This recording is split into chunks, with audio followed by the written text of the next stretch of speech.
일상생활을 하면서 가끔 귀에서 들리는 기분 나쁜 소리 경험해 보신 적 있으신가요? 이러한 증상은 과거와 달리 현대 사회에서 더 많이 나타나고 있다고 하는데요. 지금 여러분의 귀는 건강하십니까? 이야기를 하는데 목소리가 큰 사람들은 들리는데 목소리가 좀 작게 하는 사람들은 안 들리는 거예요. 그래서 내가 사람이 많으면 될 수 있으면 옆으로 가가지고 요렇게 해가면서 듣게 되더라고요. 자다가도 화장실 갈 때도 그렇고 제가 몇 번 넘어졌습니다. 집에서도. 걸어 다니다가도 넘어지가 다리 기부스인 들도 있거든요. 자다가도 왼쪽으로 고개만 돌리도 어지럽고 그래갖고요. 누워있을 때는 오른쪽만 고개 돌릴 수 있게. 세상이 완전히 빙글빙글 도는 느낌이었고요. 멀미 나는 것처럼 고초를 너무 심하게 나가지고 그거 때문에 응급실 많이 갔습니다. 외부의 청각적인 자극 없이 귀에서 소리가 들리는 증상을 이명이라고 하는데요. 이명의 대부분은 난청 때문에 발생하는 감각신경성 이명에 해당한다고 합니다. 이러한 귀질환은 자신에게만 들리는 자각 증상이기 때문에 스스로 판단을 내리기 어렵고 적절한 치료 시기를 놓칠 수 있다고 하는데요. 오늘은 소리와 균형을 되찾을 수 있는 귀질환 치료법에 대해 김동조 원장과 자세히 알아보도록 하겠습니다.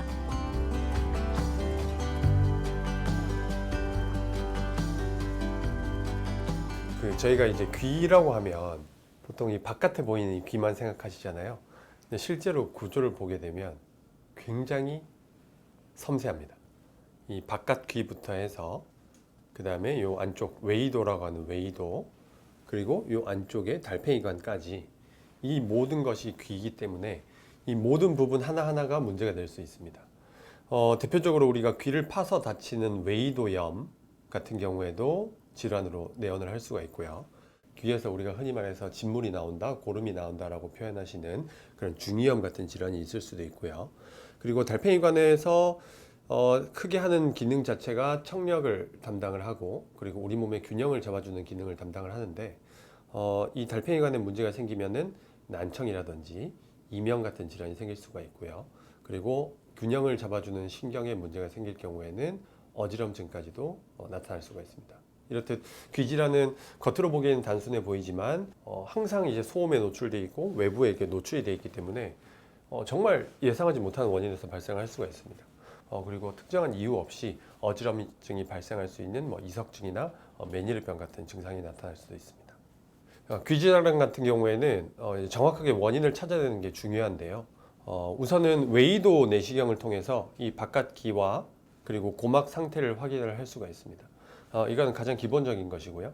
근데 우리 귀는 고막으로 막혀 있기 때문에 안쪽을 판단하기 위해서는 청력 검사라든지 전정 기능 검사라든지 그런 다양한 검사를 통해서 이제 안쪽 기능을 확인을 할 수가 있습니다. 일단 크게 봤을 때 웨이도염이 생길 경우에는 우리가 이제 귀에 넣는 이용액이라고 하는 물약을 통해서 치료를 하고, 먹는 약을 통해서 치료를 하고요. 그리고 중이염 같은 경우에도 마찬가지로 먹는 약이라든지 귀에 넣는 물약을 통해서 이제 치료를 하게 됩니다. 그렇지만 이 달팽이관에 문제가 생겼을 때는 조금 치료가 좀 복잡해집니다. 돌발성 난청과 같이 갑자기 청력이 떨어졌을 때는 고용량 스테로이드 치료라든지 고막에 주사를 놓는 고실내 스테로이드 주입술 같은 치료를 하게 되고요. 그리고 영구적으로 이제 이 난청이 생겼을 때는 이제 보청기라든지 인공와우 수술이라든지 다양한 방식을 통해서 이제 치료를 하게 되는 것이죠. 출근 시간이 지나고 여유로운 수요일 아침, 공연 준비로 바쁜 일정 속에서도 오늘 병원을 찾은 모순심 어머니는 요즘 활기가 넘칩니다. 처음 이곳에 왔을 때는 난청이 심해 대화도 힘든 상태였지만 꾸준히 치료를 받으면서 지금은 노래 봉사까지 다닌다고 합니다. 그 전에 약간 중이염이 있어가지고 약간 하면 재발하고 약간 하면 재발하고 그래가지고 어느 원장님이 그러더라고. 여기서 말도 안 돼서 그럼 중이염이 수술을 하면 된다 하더라고. 그래서 수술을 하고 나니까 자꾸만 염증이 생기고 그래가지고 병원에 다니면서 낫고 했는데 아마도 그 원인으로 더 기가 더 어두워지게 된 것 같아요. 제가 좀 활동을 하다 보니까 큰 단체를 좀 많이 가면 이야기를 하는데 목소리가 큰 사람들은 들리는데 목소리가 좀 작게 하는 사람들은 안 들리는 거예요. 그래서 내가 사람이 많으면 될 수 있으면 옆으로 가가지고 요렇게 해가면서 듣게 되더라고요. 그래도 잘 안 들리고 앞에서 하는 거는 이렇게 또 대화가 되는데 뒤에서 하는 거는 또 좀 잘 안 들리고 그러더라고요. 보청기 한다는 자체가 너무 싫었어요. 그래도 눈 안 좋으면 안경 끼듯이 귀도 안 좋으면 보청기를 해야지 더 나빠지지 않는다는 그런 소리를 들은 것 같아요. 그래서 그런 건가 보다 하고 이제 주위에서 딴 데서도 그런 소리를 좀 많이 들었어요. 그래가지고 보청기를 하게 됐어요. 진료를 보기 전 여러 가지 검사를 하는 모순심 어머니. 고막 운동성 검사가 진행되는데요. 소리 에너지를 이용해 압력 변동에 따라 고막 형태 변화를 측정하는 검사로 이 검사 결과를 토대로 고막과 종의 상태를 객관적으로 평가할 수 있다고 합니다. 가장 기본적인 청력 검사인 표준 수능 청력 검사는 일정한 주파수의 소리를 들려주고 그 소리를 들을 수 있는 가장 작은 강도를 측정하는 검사입니다. 이 검사는 청력 손실의 유무, 정도 등을 파악하며 보청기 착용 여부와 종류 등을 결정하는 데에도 사용됩니다.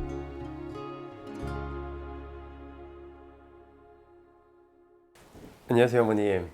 잘 지내셨어요? 네. 네. 보청기는 잘 끼우고 계시죠? 네. 네. 전에도 말씀드렸다시피 보청기가 처음부터 큰 소리를 듣겠다라고 생각을 하면 귀에 너무 자극을 세게 주게 되면 이 보청기에 대한 거부감이 생겨버려요.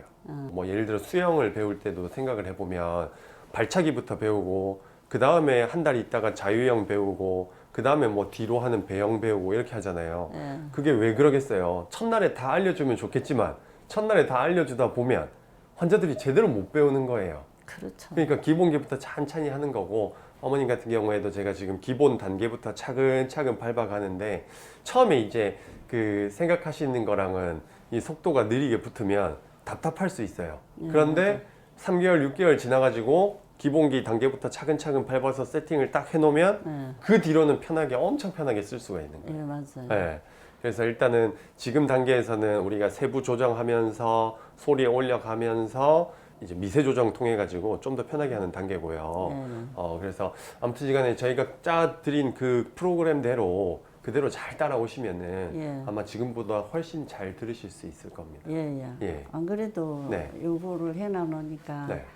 안 할 때보다 네. 훨씬 좋아요. 그렇죠. 예. 이 연구 분석을 해봤더니 보청기를 끼웠을 때랑 안 끼웠을 때, 난청이 있는 분들한테 끼웠을 때랑 안 끼웠을 때 치매 발생률이 2배에서 5배까지 높아지더랍니다. 그러니까 보청기를 안 끼우면. 네. 그래서 요즘에는 의학적인 목적은 치매 발생률을 떨어뜨리기 위해서 보청기를 권유를 드리는 편이고요. 또 하나는 우리가 아무래도 보청기를 안 끼운 상태로 청력이 떨어져 있으면은 계속 TV 소리 이걸 크게 듣잖아요. 그럼 우리 귀에다가 시끄러운 소리를 계속 주는 거예요. 하루 종일. 그럼 어떻게 되겠어요? 청력이 더 빨리 떨어지겠죠. 그렇다더라고요. 그래서 보청기를 끼우게 되면은 이제 TV 소리 같은 것도 좀 줄어들게 되고, 그리 되면은 결과적으로는 청력이 떨어지는 것도 좀 예방하는 효과를 볼 수가 있는 거죠. 네. 어머님, 그래서 우리가 기본적인 청력 검사 결과를 좀 설명을 드리면, 청력은 그래프가 위로 가면 청력이 좋은 거고 밑으로 내려가면 떨어지는 거죠.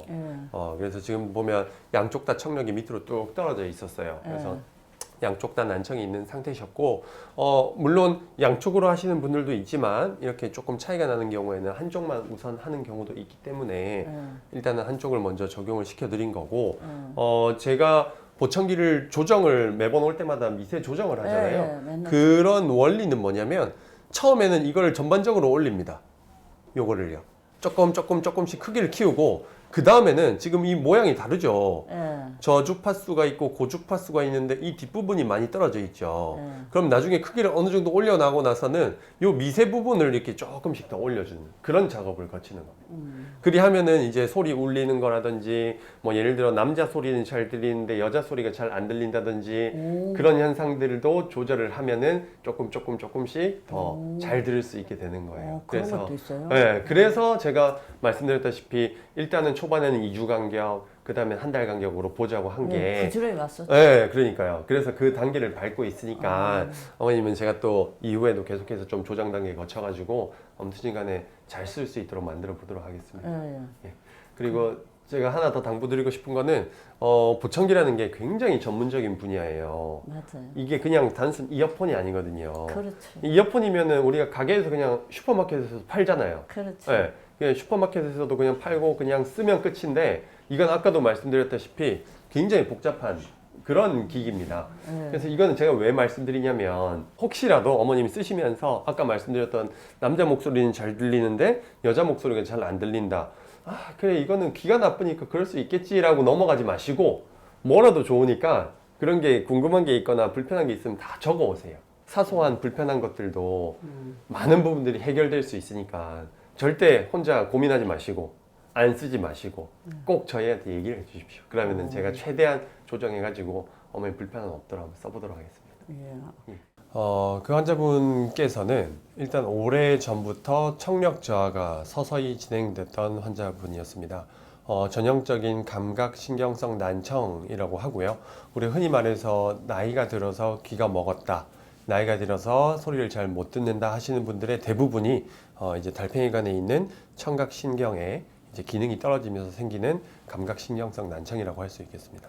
그래서 이 환자분 역시도 감각신경성 난청의 전형적인 환자분이셨는데 일상생활 할 때, 대화를 할 때 아주 작은 소리들을 못 듣게 되고 단어들을 놓치게 되는 그런 불편함이 있으셔가지고 이제 보청기를 착용하게 되셨고 결과적으로는 일상생활에서 대화를 하실 때 큰 도움을 받고 계시는 분이었습니다.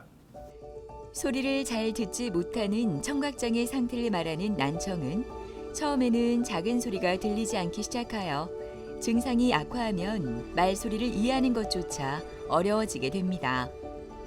그 난청이라고 하는 것은 말 그대로 소리를 듣는데 좀 불편함이 있다라는 것을 전체적으로 통칭한 게 난청입니다. 크게 봤을 때는 우리가 감각신경성 난청과 전음성 난청이라고 표현을 하는데요. 감각신경성 난청은 말 그대로 소리가 들어오는 곳에는 문제가 없지만 이 소리를 받아들이는 달팽이관의 기능 자체가 떨어져서 청력을 손상을 받는 그런 것을 감각신경성 난청이라고 하고요. 전음성 난청 같은 경우에는 말 그대로 음을 전달해 주는데 불편함을 느끼는 겁니다. 예를 들어 여기에 귀지가 막혀 있는 경우에도 소리 전달이 안 되겠죠. 안쪽은 괜찮은데 소리 전달이 안 되는 경우, 고막에 구멍이 있는 경우, 아니면 이소골에 문제가 있는 경우, 그럴 경우에는 전음성 난청이라고 표현을 하게 됩니다. 과거에 이제 보청기라고 하면 굉장히 어르신들의 인식이 안 좋았습니다. 보청기는 하면 안 돼. 보청기를 하면은 오히려 불편하기만 해. 라는 인식이 강하셨는데요. 이제 우리 스마트폰이 최근에 뭐 5년 사이, 1년 사이 기술이 급격하게 발전하듯이 보청기도 마찬가지로 그런 기술력들이 굉장히 많이 좋아졌습니다. 그래서 크기는 작아지고 기능은 더 뛰어나지게 되기 때문에 최근에 보청기를 착용하시면 와, 옛날이랑 정말 많이 다르다는 표현을 많이 하시고요. 난청을 그냥 반체했던 분들과 보청기를 착용했던 분들 사이에서 치매 발생률이 2배에서 많게는 5배까지 차이가 난다라는 연구 결과가 끊임없이 나오고 있어가지고요. 최근에는 의학적으로는 치매 발생률을 낮추기 위해서 보청기 착용을 권해드리고 있는 상황입니다. 저희가 이제 청력이 떨어졌다라는 것은 굉장히 주관적이거든요. 그래서 국가에서는 그 청각장애 진단이라는 기준을 정해놓기는 했습니다. 그래서 양측이 60dB 이상의 청력 저하가 있을 때는 보통 이제 청각장애 진단이 나오게 되는데요. 똑같은 청력이라도 어떤 분들은 대화할 때 굉장히 힘들게 느끼시는 분도 있고 어떤 분들은 대화를 수월하게 하시는 분들도 있습니다. 그래서 결과적으로는 청력이 약간 떨어진다라고 느꼈을 때는 정확한 검사를 통해서 그리고 보청기 시험 착용을 통해서 이분이 실제로 보청기가 착용이 필요한지 그리고 보청기를 착용했을 때 효과가 어떤지를 파악하는 것이 가장 중요하다고 생각합니다. 이 보청기 처음에 해가지고는 며칠마다 한 번씩 계속 와서 뭐 도와주고 소리 조절해주고 이 과장님이 엄청 친절하게 잘해주셨어요. 보청기를 사용하니까 조금 더 들을 수 있다는 거. 내가 지금 보청기 끼고 있어도 내가 하고자 하는 거는 지금 열심히 하고 있거든요. 지금도 재능 기부도 많이 하고 봉사도 많이 하지만 앞으로 더 좋은 일 많이 하고 많이 도와주고 싶고 그래요. 좋은 일 많이 하겠습니다. 청각장애 진단을 받고 보청기를 착용하고 있던 이정욱 씨는 어느 날 갑자기 심해진 어지럼증 때문에 병원을 찾았다고 합니다. 난청으로 계속 치료를 하던 중 이석증 진단까지 받았다고 하는데요. 그때를 생각하면 아직도 가슴이 두근거립니다. 제가 청력이 약해서 어지럽고 걸음걸이가 좀 휘청휘청거리고 그런 증상이 있습니다. 청각은 안 좋은 지 한 10년 됐습니다. 10년 정도 됐는데 그냥 보청기만 착용하고 옳은 검사를 못 받았다는 거죠. 그런 얘기를 들었을 때 정말 정확하게 설명하고 이 기계가 검사를 하는 동안 제가 안도감과 느끼고 여기서는 뭐든지 다 찾을 수 있겠다. 그거예요. 불편한 거는 아침에 눈을 뜨면은 자다가도 화장실 갈 때도 그렇고 제가 몇 번 넘어졌습니다. 집에서도. 걸어 다니다가도 넘어지가 다리 기부스인 들도 있거든요. 걸음걸이가 왜 술을 먹으면은 취한 사람처럼 휘청휘청거리는 거예요. 진료 전 검사실로 향하는 정옥 씨. 자동 평형 검사는 무게중심 변화를 측정하여 평형 상태가 어떤 감각의 문제인지를 평가하게 됩니다. 우리가 어지럼증을 이제 평가할 때 귀뿐만이 아니라 시각이라든지 아니면 우리 자세 균형이라든지 이런 것들을 전반적으로 파악하기 위해서 이 검사를 하는 거거든요. 그래서 이제 우리가 귀 때문에 어지러울 수도 있지만 귀가 아닌 다른 원인에 의해서 어지러움이 생길 수 있고 걸어 다닐 때 휘청휘청 할 수 있기 때문에 그거를 확인하는 검사입니다. 네. 자동 평형 검사는 만성적인 어지럼증에 영향을 주는 감각기관이 어디인지 정확하게 평가해 환자별 맞춤형 전정 재활 치료를 수립할 수 있도록 도와준다고 합니다. 어머니 똑같이 눈으로 보는 거라서 잠시 고글 잡고 계실게요. 네. 어머니 조금 잡고 계실게요. 자, 어머님 받칠 거고요. 네네. 한번 증상이 있는지 한번 살펴보는 겁니다. 네. 제가 받치고 있으니까 걱정하지 마시고 네. 뒤로 넘어갑니다. 눈 크게. 눈 떠보세요. 힘 빼시고. 눈 떠보시고. 지금 어떠세요?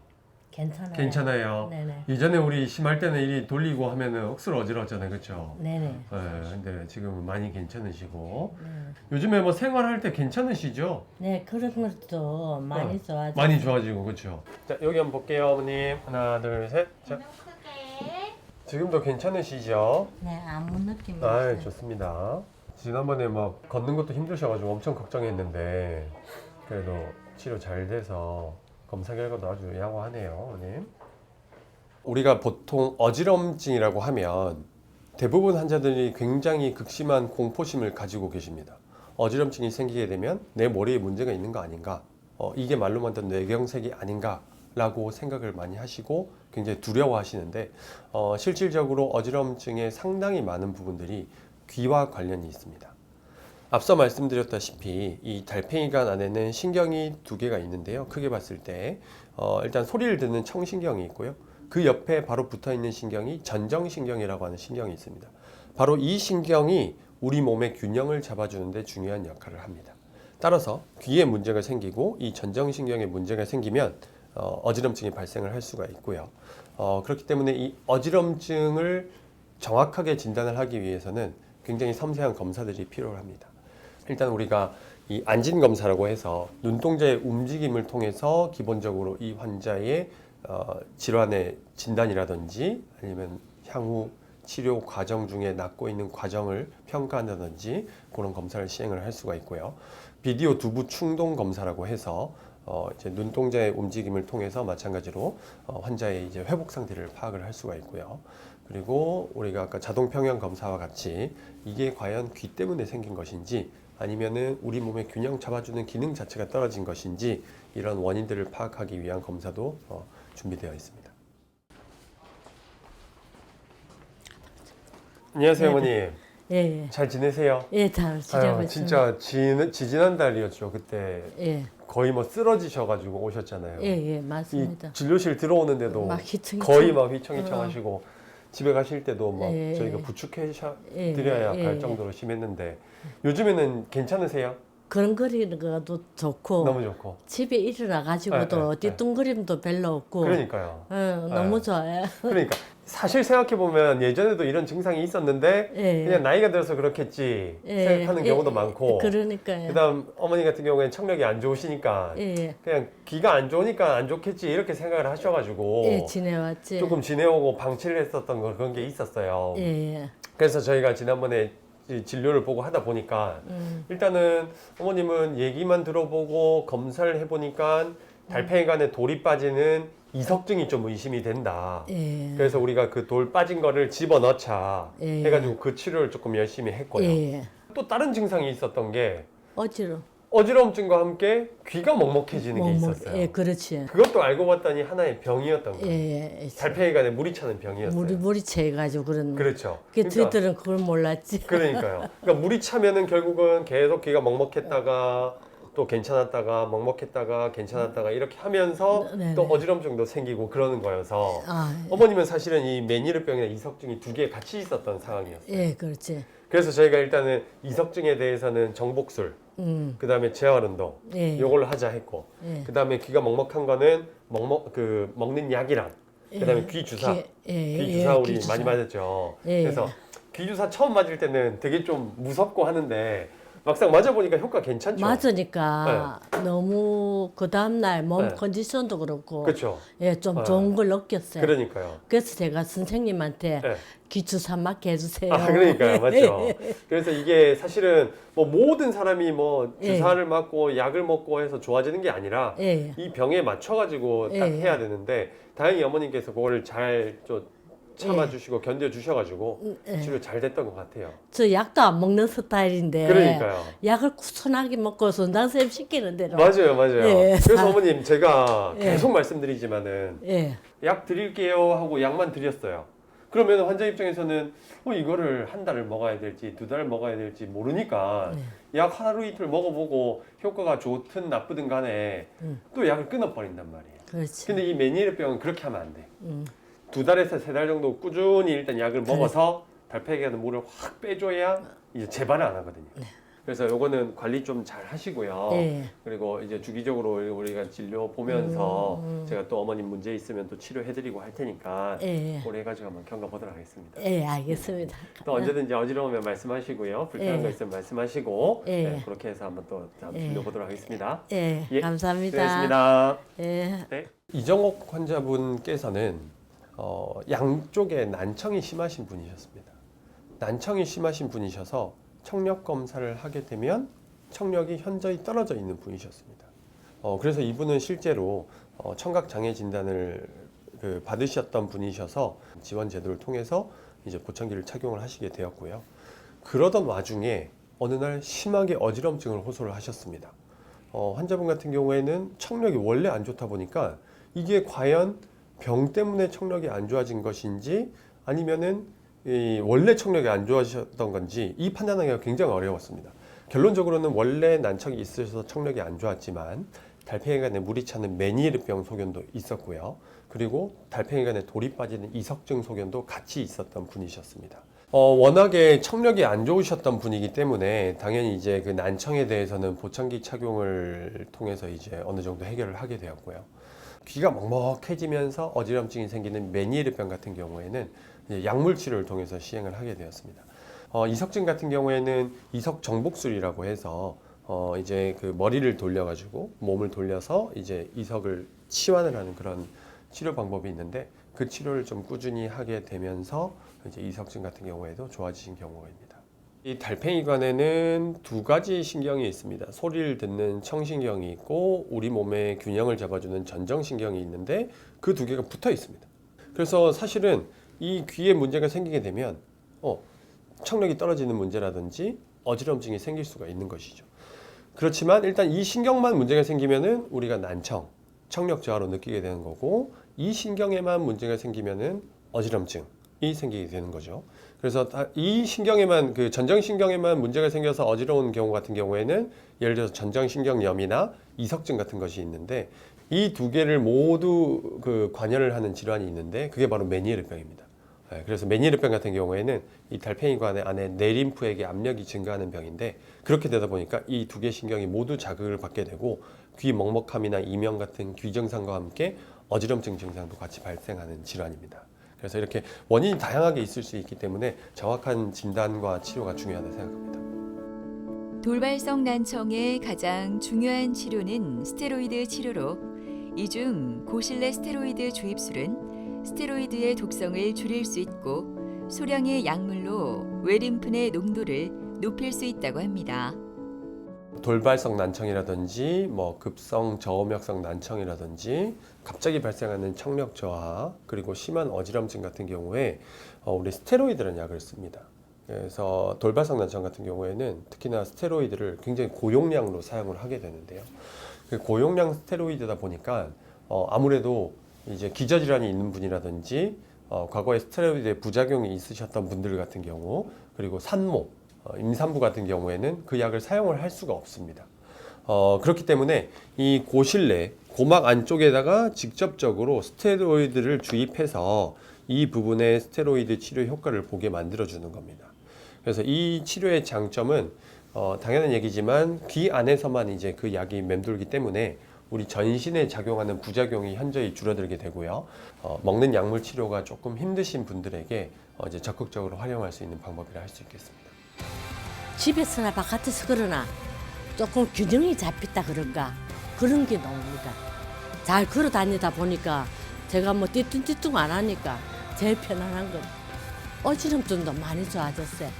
일어나가지고 좀 두툼해가지고 일어나는데 장길에도 그냥 일나고 이런 현상이 있습니다. 뭐 많이 좋아졌어요. 여행도 가고 싶죠. 여행도 가고 싶은데 혹시 무슨 다칠까 싶어서 불안한 마음에 사실 못 다니거든요. 근데 지금은 제 마음에 여행도 가도 되겠다. 그런 마음입니다. 10년 동안 어지럼증으로 힘든 시간을 보냈던 허만돌 씨는 요즘 어지럼증이 많이 나아져 살 것 같다고 하는데요. 어지럼증이 심할 때는 자다가 고개도 돌릴 수 없을 뿐만 아니라 일상생활마저 할 수 없을 정도로 힘들었다고 합니다. 2층에서 저기 불어떨어져 갖고요, 계단에 대문에 깨져 갖고 여기 뇌출혈을 했었거든요. 한 10년 넘었어요. 자다가도 왼쪽으로 고개만 돌리도 어지럽고 그래갖고요. 누워있을 때는 오른쪽만 고개 돌리고 있을 때. 아유, 아니 막 잡아 돌릴 때는 지리져요. 말도 안 나오네. 술 먹은 것보다 더 저게는 이 처백이 저리 처백이. 병원에 갔다 오면 자꾸 어지럽고 그래갖고요. 딸이 인터넷 쳐갖고 알아본 거예요.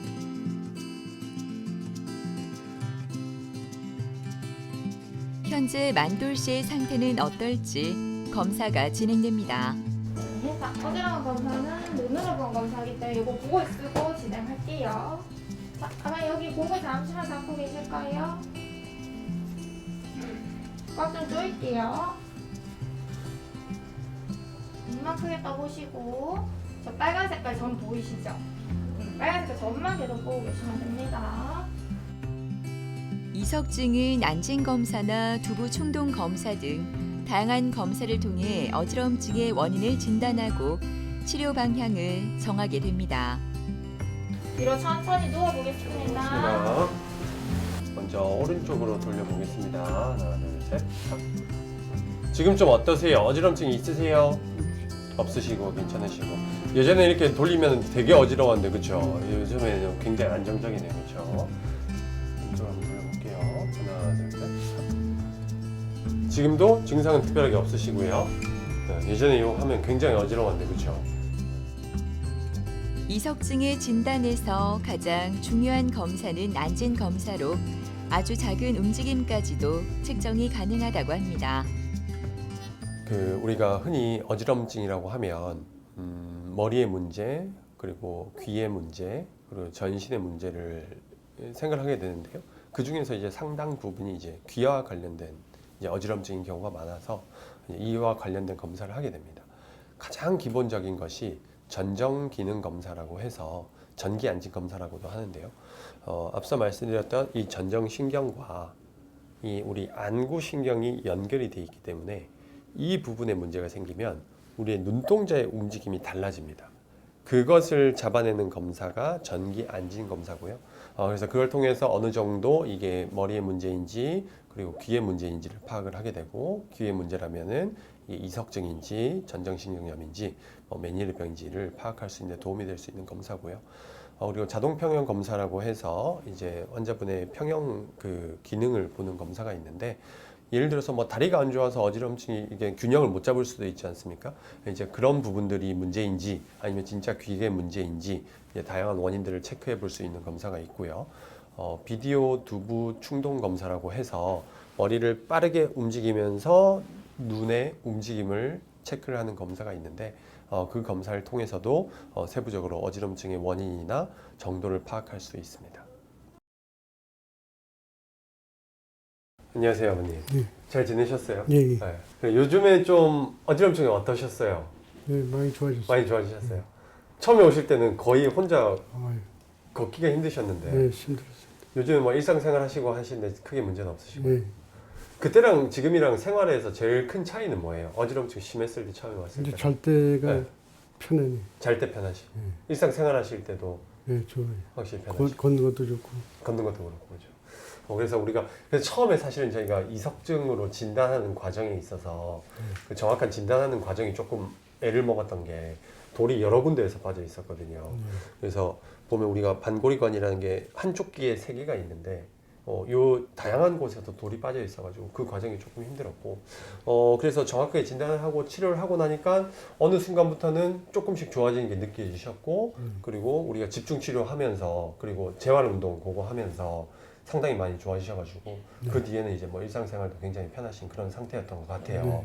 그래서 제가 지난번에 그 알려드렸던 재활 운동 있죠? 그거 한번 해볼까요? 네. 머리 딱 고정하시고, 그렇죠. 눈동자 움직이고 여기 보고 저기 보고. 네. 요거 많이 하셔야 돼요. 많이. 시간 나는 대로 많이 하시고, 이게 뭐 이렇게 크게 막 힘들고 막 수고스럽고 하는 그런 치료가 아닌데도 불구하고 효과는 굉장히 좋거든요. 여기 이제 우리가 전정 재활 치료라고 하는 건데 집에서 항상 간단하게 하실 수 있으니까 틈난 대로 좀 많이 해주시고, 그리고 이석증 치료에 있어서 제가 중요한 거 중에 하나가 비타민 D. 네, 그거 항상 보충을 좀 해줘야 되니까 비타민 D 좀 꾸준하게 좀 복용을 해주시고, 그리고 제가 늘 말씀드리지만은 내가 옛날에 이렇게 도니까 괜찮았다 해서 그걸 따라 하시다 보면은 오히려 반대로 빠지는 경우가 굉장히 많아요. 그러니까 그때는 고민하지 마시고 주저없이 그냥 병원 내원하시면은 저희가 일단 주기적으로 체크해가지고 또 돌 빠져 있으면 또 치료하고 그런 식으로 진행하면 좋을 것 같습니다. 네. 환자분 같은 경우에는 굉장히 심한 어지럼증으로 내원하셨습니다. 거의 혼자서는 거동이 안 될 정도로 거의 뭐 쓰러지시듯이 내원하셨던 분이셨고, 여기저기서 많이 치료를 받고 오셨는데 그런 것이 해소가 안 된다라고 해서 내원하셨던 경우였습니다. 어지럼증은 주위가 빙글빙글 도는 듯한 느낌과 함께 속이 메스껍다거나 구토감을 동반하기도 하고, 원인에 따라 이명, 두통, 복시 등이 나타나기도 합니다. 이 달팽이관에서 이 청각신경 옆에 전정신경이 있는데요. 이 부분에 이제 기능이 떨어지거나 문제가 생기면은 어지럼증이 생기는 것이 일단 기본입니다. 귀와 관련돼서는 크게 3가지가 있는데요. 첫 번째가 이 부분에 이석이라고 하는 돌이 존재를 하게 되는데요. 이 돌이 제자리에서 이탈을 해서 생기는 이석증이 대표적인 질환이고요. 우리가 흔히 말해서 이 이석증 같은 경우에는 머리를 움직였을 때 이 이탈했던 돌이 움직이면서 어지럼증을 유발하는 그런 대표적인 질환이라 할 수 있겠습니다. 그리고 두 번째가 이 달팽이관 안쪽에 그 내림프액이라고 하는 이제 체액이 존재하는데, 그것이 체액의 압력이 증가해서, 즉 제가 편한 말로는 달팽이관에 물이 찬다라고 표현하는데, 압력이 증가해서 이제 귀 증상과 어지럼증이 생기는 그런 질환이 이제 메니에르병이라고 하고요. 그리고 세 번째가 이제 전정신경염이라고 있는데 이 신경 자체에 염증이 생기거나 아니면 이석증이나 메니에르병 이후에 이 신경의 기능이 떨어져서 발생하는 전정신경염 또는 전정기능 저하라는 질환이 있을 수 있겠습니다. 환자분 같은 경우에는 진단을 하고 보니 결과적으로는 이석증이었습니다. 여기서 이제 가장 중요한 치료는 결국은 이석 정복술입니다. 그래서 이석 정복술을 해야 되는데 여기서도 조금 난관이 좀 있었던 게 이 이석증이 발생할 수 있는 이 반고리관이 여기 보면은 1개, 2개, 3개가 있습니다. 한쪽 귀가 3개니까 양쪽 귀에는 6개가 존재를 하게 되고, 그리고 빠질 수 있는 경우도 뭐 예를 들어서 빠져 있는 돌이 있고 저희가 끼어 있는 돌이 있기 때문에 또 이제 2가지 경우가 이제 중첩이 된다고 볼 수 있겠죠. 그래서 양쪽으로 따지면은 뭐 12개에서 24개까지도 이제 가능성이 늘어나기 때문에 정확하게 진단을 하는 것이 중요한데, 그분 같은 경우에는 돌이 여러 군데에 빠져 있었습니다. 그래서 이 진단하는 과정에서 조금 어려움이 있었고, 그리고 치료를 할 때도 한쪽을 넣으면 한쪽이 빠지고 한쪽을 넣으면 한쪽이 빠지고 그런 경우가 많이 생겼었기 때문에 조금 세심한 진단과 치료가 필요했고, 결과적으로는 이석 정복술을 통해서 좋아진 경우라고 할 수 있겠습니다. 그 어지럼증 치료에 있어서 가장 중요한 거는 아무래도 정확한 진단이 중요하다고 생각합니다. 그래서 이제 환자분들 같은 경우에서 어떤 경우가 많냐면, 이분도 마찬가지셨는데 여기저기 다니면서 어지럼증 약만 먹고 있었다, 뭐 3년째 약만 먹고 있는데 계속해서 어지럼증이 재발한다. 그런데 사실은 이 이석증 같은 경우에는 정복술을 해주지 않으면 결국은 또 재발을 하고 또 어지럼증이 생기는 병이기 때문에 이제 정확한 진단이 필요하다고 말씀을 드리고 있는 상황이고요. 그래서 실제로 보면은 몇 년째 어지럼증 약을 먹고 있다, 이런 분들 중에서 뭐 이석증, 그리고 메니에르병 이런 분들 같은 경우에 약을 먹고 제대로 된 약을 먹고 제대로 된 치료를 하고 나서 뭐 2-3달 안에 좋아지는 경우도 굉장히 많습니다. 그래서 앞서 말씀드렸다시피 이석 정복술 같은 경우에도 다양한 경우의 수가 있기 때문에 인터넷에 보면은 이석증의 그 자가 치환술이라고 해서 이제 그 간단하게 이게 돌려가지고 치환을 하는 경우가 있거든요. 근데 그런 경우에 아까도 말씀드렸다시피 하면서 오히려 빠지는 경우가 있기 때문에 이렇게 가급적이면은 정확하게 진단을 받고 치료를 하시는 것이 이제 환자분들이 좀 더 빠른 쾌유를 할 수 있는 방법이라 할 수 있겠습니다.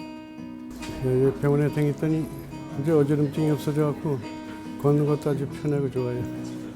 지금 이제 건강이 좋아지니까 이제 운동해가면서 열심히 살겠습니다. 메니에르 병으로 온갖 치료를 다 받았던 김성진 씨는 힘들었던 그 시간을 잊지 못하는데요. 여러 병원을 많이 다녔지만 어지럼증이 더 심해져 응급실까지 가기도 했습니다. 귀 먹먹한 느낌이랑 그 어지러움증이 너무 심해가지고 여기에 오게 됐습니다. 먹먹한 증상은 한 1년 정도 됐고요. 막상 어지러운 거 되면은 이번 연도 6월부터 세상이 완전히 빙글빙글 도는 느낌이었고요. 멀미 나는 것처럼 고통을 너무 심하게 내가지고 그거 때문에 응급실 많이 갔습니다. 어떤 활동을 안 해도 그냥 컨디션이 나쁘다거나 뭐 음식을 뭐 좀 짜게 먹었다거나 그렇게 되면은 그런 증상이 나오더라고요. 일단은 귀 먹먹함 때문에 듣는 게 잘 안 되더라고요. 그래가지고 몇 번이나 물어봐야 되고 몇 번이나 다시 한번 들어봐야 되고 그게 제일 힘들었고요. 낮에는 어지럼증이 조금 나아지는데 밤 되면은 어지럼증이 너무 심해져가지고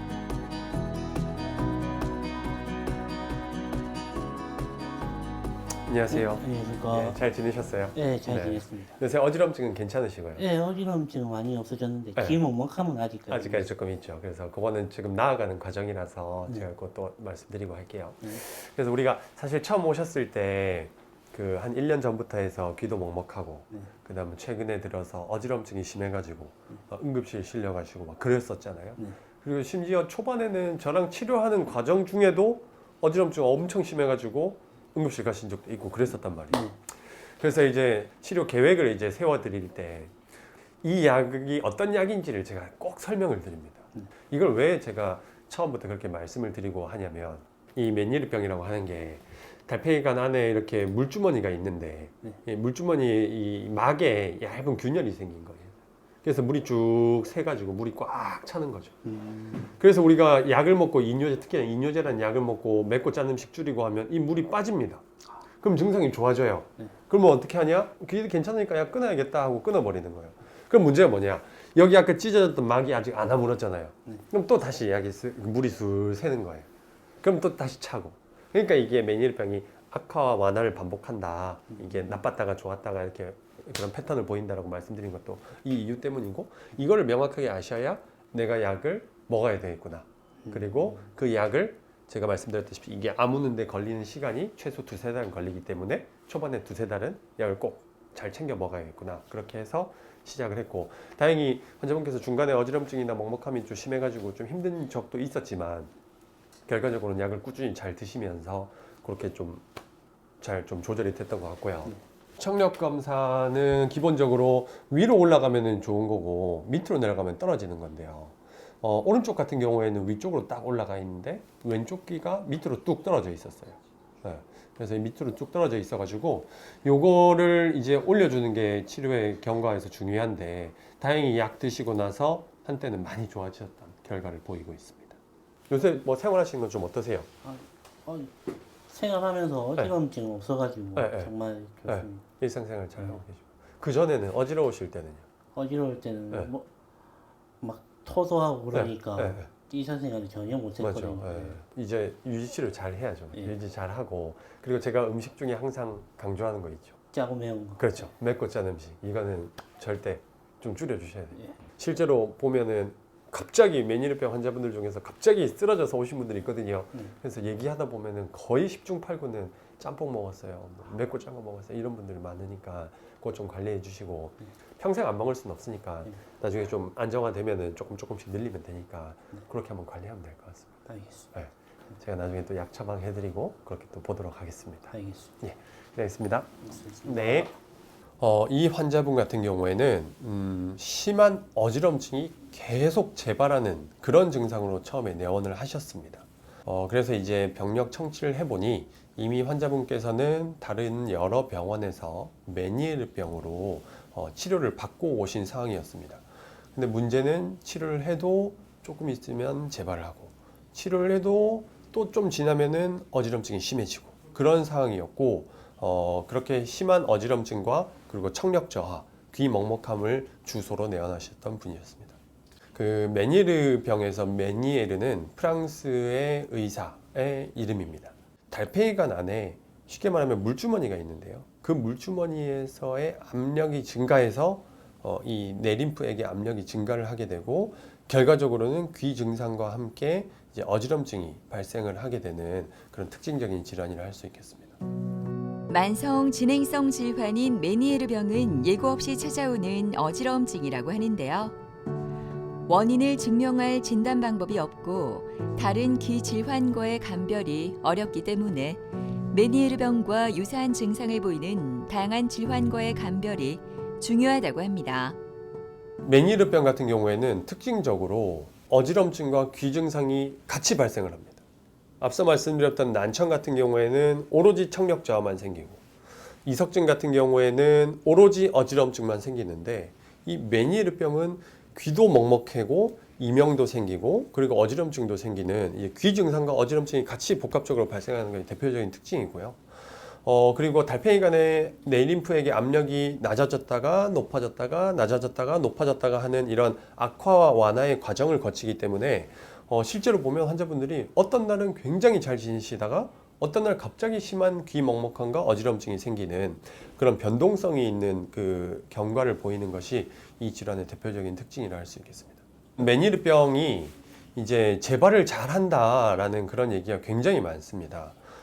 그래서 제가 이제 환자분들께 말씀을 드리는 것은 쉽게 이게 의학적인 표현이랑은 조금 떨어지지만 쉽게 말씀을 드리자면, 물 주머니가 있는데 그 물 주머니에 미세한 균열이 생겨서 물이 새서 물이 차오르는 그런 질환이라고 표현을 하게 되거든요. 그럼 여기서 중요한 것은 일단은 이뇨제라든지 다양한 약물을 통해서 그 물을 빼주는 치료가 첫 번째는 중요한데, 단순히 약을 먹어서 이제 한 2-3일 지나면은 물이 빠지다 보니까 이제 환자분들이 다 나았다 생각하고 거기서 치료를 중단을 하게 되는 게 대표적인 문제라고 할 수 있겠는데요. 앞서 말씀드렸다시피 물주머니가 찢어진 부분이 아물어야 된다고 했잖아요. 근데 그 아무는데 걸리는 시간이 최소 2달에서 3달이 걸리는 겁니다. 그래서 이런 부분들이 환자분들께서 아, 이래서 내가 2-3달 정도 약을 먹어야 되는구나 라는 것을 이해를 하고 시작을 하게 된다면 실제로 환자분들이 괜찮더라도 2-3달 동안 약을 드시게 되고 그러다 보면 재발률이 많이 떨어질 수 있는 좋은 결과를 가져올 수 있는 질환입니다. 이 환자분 같은 경우에는 이미 다른 병원에서 충분히 약을 좀 많이 드시고 오셨던 분이어서 결과적으로는 환자분에게 맞는 약을 찾아내는 과정이 조금 필요했습니다. 그래서 어떤 약을 먹으면 증상 조절이 안 되고 어떤 약을 먹으면 효과는 좋은데 부작용이 있고 어떤 약을 먹으면 청력은 좋아지는데 이제 어지럼증은 더 심해진다. 이런 그 다양한 경우의 수가 있었기 때문에 결과적으로는 환자분과 상의를 해서 매주 이제 그 진료를 통해서 이제 본인에게 맞는 약을 찾아내서 그리고 2-3달 정도의 꾸준한 약물 치료를 하고 있는 과정이고요. 약을 연속으로 먹는 거에 대한 이해도가 높아졌다는 점에서 이제 치료 경과가 좋았다라고 평가를 하고 있는 상황입니다. 기먹먹함은 아직까지 조금 남아있긴 했는데 뭐 통원 치료하면서 나아질 것 같고요. 제일 좋은 게 어지럼증이 없어진 게 제일 좋습니다. 일상생활로 돌아갈 수 있으니까 그거에 대해서 감사하다고 생각하고 있어요. 귀 질환에서 가장 큰 특징은 겉으로 드러나지 않는다는 것입니다. 난청도 그렇고 어지럼증도 그렇고 다양한 질환들이 있을 수 있는데도 불구하고 환자분들은 겉으로 드러나지 않기 때문에 소가리를 하시는 경우가 굉장히 많습니다. 의외로 많은 분들께서 진료를 보고 정확한 진단과 치료를 통해서 이런 부분이 좋아졌어요? 저런 부분이 좋아졌어요? 하는 부분들이 굉장히 많은데요.